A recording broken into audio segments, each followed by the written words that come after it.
할렐루야.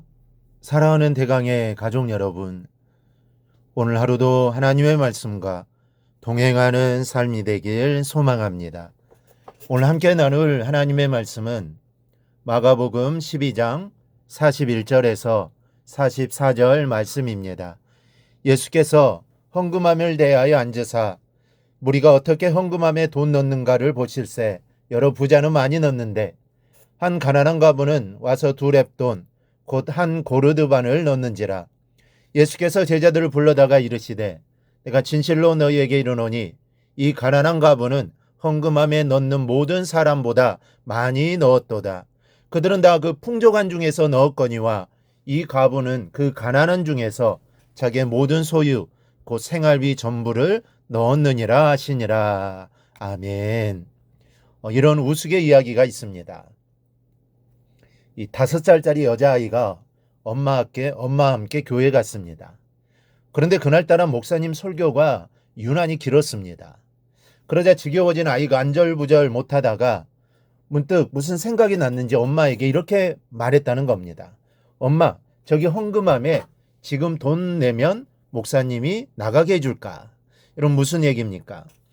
이야기를 지어낸 사람의 눈에는 이 교회가 헌금을 받기 위해 성도들을 끌어모으는 곳으로 보여졌다라는 말입니다.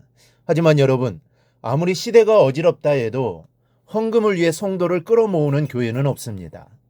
이 성도들을 교회 재정으로 생각하는 목회자도 없습니다. 오늘 본문에서 예수님은 성전의 연보교회 앞에 앉아 계십니다. 그리고 사람들이 그 안에 돈을 넣는 것을 보고 계시는데 여러 부자가 와서는 많은 돈을 넣고 갑니다.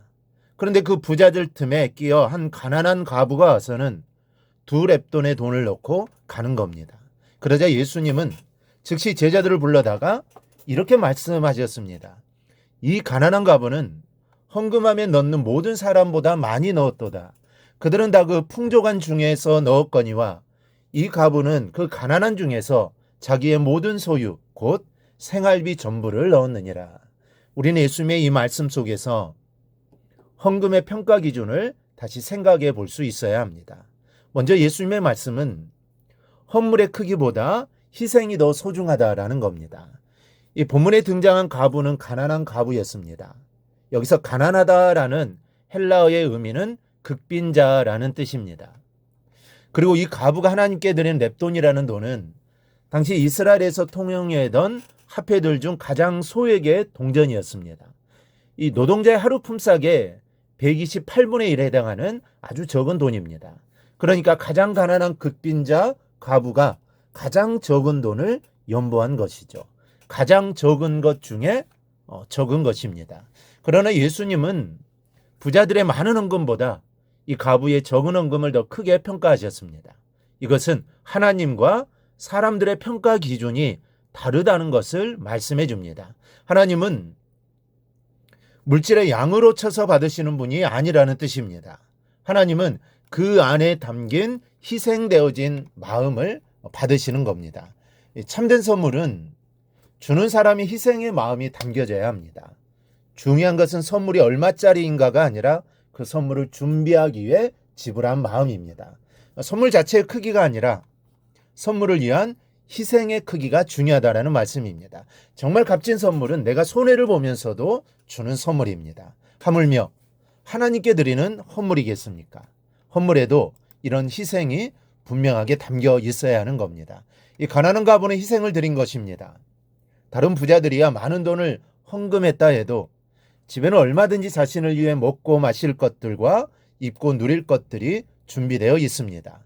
그러니까 많은 돈을 헌금했어도 많은 희생은 아니었다는 말이죠. 그러나 과부에게는 그 돈이 전부였습니다. 그것을 드리면 그나마 빵 조각이라도 입에 댈 것을 포기하는 겁니다. 그러니까 2렙돈의 적은 연보를 드렸지만 이것은 사실 대단한 희생입니다. 그래서 예수님께서는 가난한 과부의 적은 연보를 크게 인정하신 겁니다. 오늘날에도 하나님 우리가 얼마나 많이 가졌는가 보다 하나님을 위해 얼마나 기꺼이 드릴 수 있는가를 보십니다.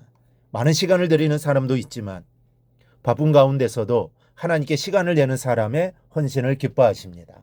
큰 물질을 드리는 사람도 있지만 어려운 형편 속에서도 감사함으로 드리는 사람의 마음을 귀하게 여기십니다.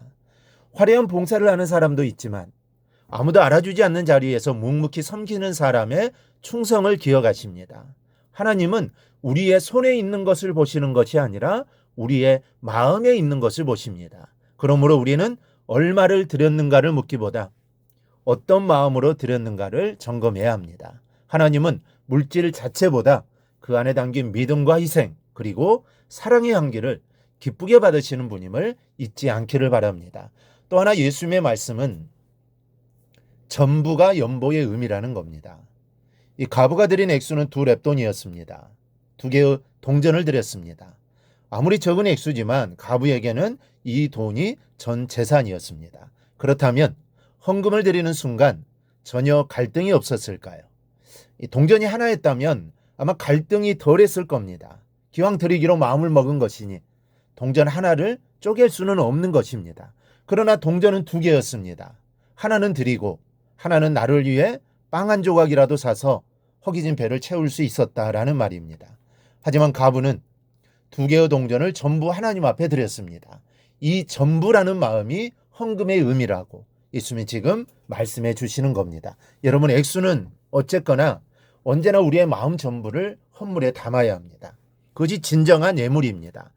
아까워하거나 하나님보다 물질을 더 중요하게 생각하는 마음으로 마지못해 예물을 드려서는 안 된다라는 겁니다. 아나니아와 삽비라는 헌금에 대한 비극의 상징입니다. 하나님 앞에 아끼고 감추는 것이 있어서는 안 됩니다. 마음 전부여야 합니다. 늘 하나님 앞에 예물을 놓을 때마다 이 가난한 과부처럼 희생의 전부의 마음으로 드릴 수 있기를 바랍니다. 그리하여 주님의 칭찬과 축복을 함께 받는 여러분이 되기를 주님의 이름으로 축원합니다. 오늘 묵상한 말씀을 굳게 잡고 삶으로 실천하며 살아내는 대강의 모든 성도들이 되기를 축복합니다.